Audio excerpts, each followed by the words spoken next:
Alright guys, so we got the next request, the A56 versus the S22 Ultra. So this is basically, would you buy a new mid-range or an old flagship here? And there's definitely some pros and cons here. The A56 is around $400. You can get it brand new. And then we have the S22 Ultra here. This phone, you can get it in the used refurbished marketplace for, you can see, close to $400 as well too, depending on whether you get the 256 or 128 gig in excellent condition. This one I have here is a used refurbished version. And yeah, so let's go ahead and get into it with the pros and the cons here. So as far as the build quality, you actually get very good build quality with the A56 this year. It has a really nice design. It's a full glass and metal phone as well too. So it's pretty much on par with build quality like the S22 Ultra here. The S22 Ultra is also glass and metal. The big difference here is actually one, the shape. The S22 is a lot boxier. It's not as comfortable on these edges here as the A56 in the hand. And then also you have a matte finish versus the glossy finish, which usually I would say the glossy finish has a lot of smudges, but with this color and, you know, the A56 just doesn't get smudges. I have yet to wipe this phone down, so I've been very impressed with the hardware here. And yeah, that's pretty much it. There is also another difference here. You do have IP68 on the S22 versus the IP67, so the water resistant rating is much better. And also you do have the built-in S Pen, so this is kind of like, you know, a luxury flagship kind of feature here. And it depends on if you were, you know, gonna use the S Pen or not. It is the Bluetooth one, so, you know, there was a lot of controversy with the S25 Ultra. It doesn't have the Bluetooth pen, and you have that here. You can do digital artwork with this, and, you know, it's a lot of fun. It's a lot of useful features baked into the software as well. So that's pretty much it for the hardware. Let's talk about the cameras here, because this was a big concern for people trying to make this decision here.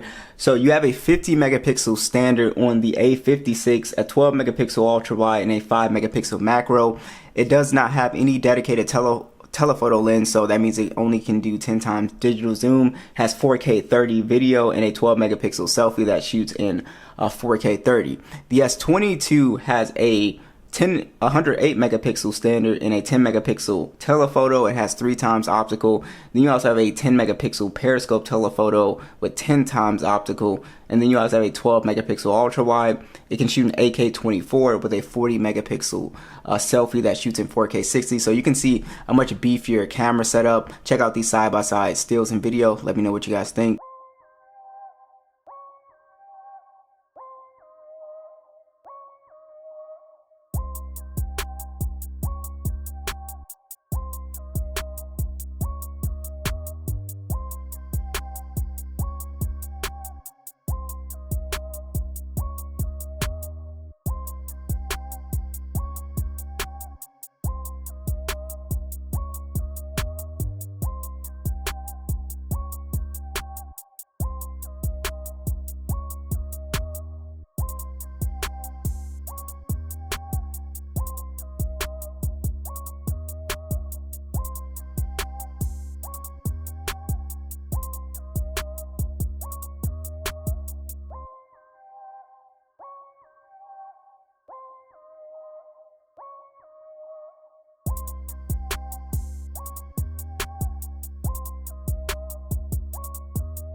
Alright, so let's talk about the displays. The S22 Ultra has a 6.8 inch dynamic AMOLED display. It's 120 Hz HDR10 Plus with 1750 nits for the peak brightness. It is 1440p, and it is 500 for the PPI with the Gorilla Glass Victus Plus.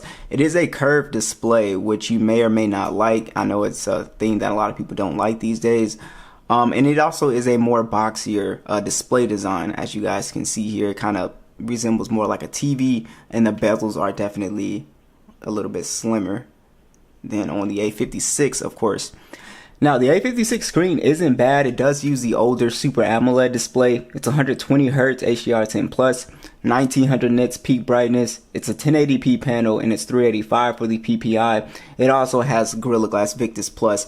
The biggest difference that you will notice looking at both displays head on is that the color difference is definitely noticeable. The S22 has a more vibrant display. And, obviously the other stuff that we talked about with the bezels. The A56 does have a brighter display outdoors in direct sunlight, so it is a little bit brighter. It's not that much brighter, but it is a little bit brighter. And of course the thicker bezels as well too.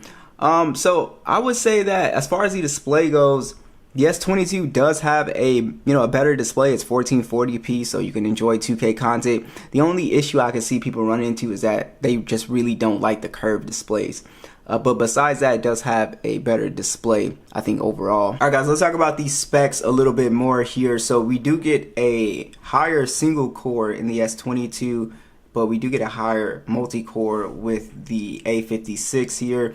The S22 has a 4-year pledge. It launched with Android 12. It will get One UI 7 or Android 15. This launch with Android 15, it will get 6 years of macOS updates. So that is, definitely a benefit for the A56. Has a lot of longevity. They're both 128 gigs and 8 gigs of RAM for both of these base models here. Or I think the base is 128 6 gigs for your A56. But besides that, guys, performance-wise, the S22 Ultra still does a pretty good job when it comes to just your daily use and getting into applications. There's not really, a lot of animation and lag stutters. So you can see A56 got it there. Actually took a lot longer for Subway Surfer to load on the S22 for some reason. Let's see, Google Earth, about the same. YouTube, yeah, it looks like the A56 is just a little bit quicker. I do expect for the S22 to definitely be a little bit faster once it gets the One UI 7 update, which should come sometime this year. Samsung's really behind when it comes to One UI 7 this year, getting out to devices. I believe the S24 series still doesn't even have it, so I'm gonna be waiting quite a bit. But it does look like the A56 is actually a little bit quicker when it comes to just general loading speeds, but animations and stuff still look really solid. S22 got that there. Now there is going to be a difference with gaming performance that I will show you guys, but I think in general, guys, the overall experience with getting in and out of applications is going to be pretty close. You can see we do get a better 3D Mark score with the S22. We're getting about 12 frames versus about 8 frames. Much better score at 2000 versus pretty much at 1300. Then we come down here, we're averaging 8 to 18 frames, 6 to 10 frames. So this will translate overall to better performance when it comes to more intense games like Genshin and stuff like that. And even the optimization of the Snapdragon chip is going to be a lot better, which I will show you guys. Alright, so when it comes to a game like PUBG, guys, so you will have better settings on the S22 Ultra. So if you play games, like I said, the optimization is better, and overall the experience is going to be just a little bit better for my people who are a little bit more intense gamers. You can see 90 frames versus 60 frames on the A56. And overall it'll translate to just better performance if you are a competitive gamer. For shooting games, 90 frames is going to be better than 60.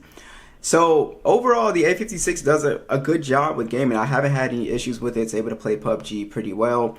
No heating problems. It actually is a lot cooler than the S22 when it comes to it getting warm. So that's definitely one thing that I noticed between these two phones. The S22, if you kind of push it, it definitely can get a little bit warm. I've never had this phone start like lagging and crashing, but it definitely kind of gets warm to the touch if you really push it. But if you're a lighter user, like I did a day in the life at CES with this phone, it did perfectly fine. I didn't really experience any issues with this phone at all. There are a few things that you need to know about the software here. So with the S22 here, we do have Galaxy AI on here, so you'll get a lot of the AI features.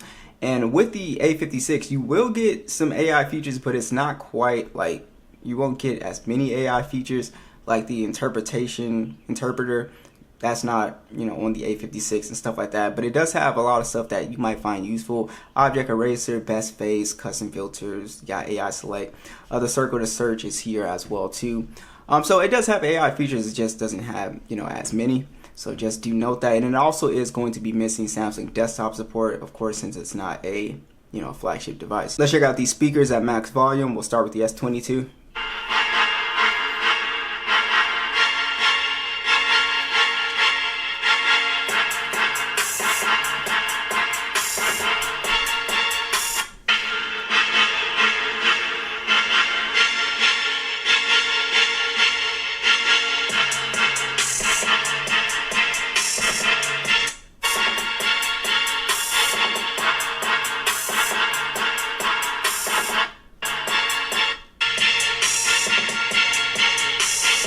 As far as the speaker quality goes, the S22 does sound a lot cleaner, but it does lack in bass a lot. It's my biggest complaint with the S22. The A56 does not sound that clean at all.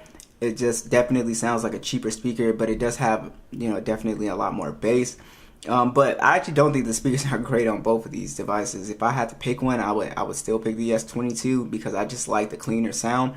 But both speakers are not really that great in my opinion. Another little subtle difference that you will notice is the ultrasonic fingerprint scanner is a lot quicker on the S22 Ultra than the optical one, which is not slow. You just have to like hold it a little bit and then it'll go in, but I've never had any issues with it. You can also use Face Unlock with both of these devices as well. Lastly guys, the battery life is a lot better on the A56 by far. They both have 5,000 milliamp hour batteries, but you get better overall screen on time with the A56. The A Gen 1 is just not the best chip as far as, you know, battery life goes. If you're a lighter user, you can actually get through the day with the S22 Ultra. I'm talking about just doing social media, watching videos. But if you're like gaming or doing like GPS, a lot of heavier stuff, the A56, the screen on time is better and the standby time is better. So if you are more battery focused, this is a definitely a better device. The only con with this phone is that it has 45-watt charging, but it doesn't have wireless or reverse wireless charging. So if you're somebody that depends on that, you get that on the S22 Ultra here. It does have that wireless and reverse wireless charging. So it's a pretty interesting trade-off here. You have to really be looking for certain things. And be sure to let me know what you guys thought, and I'll catch you guys in the next video.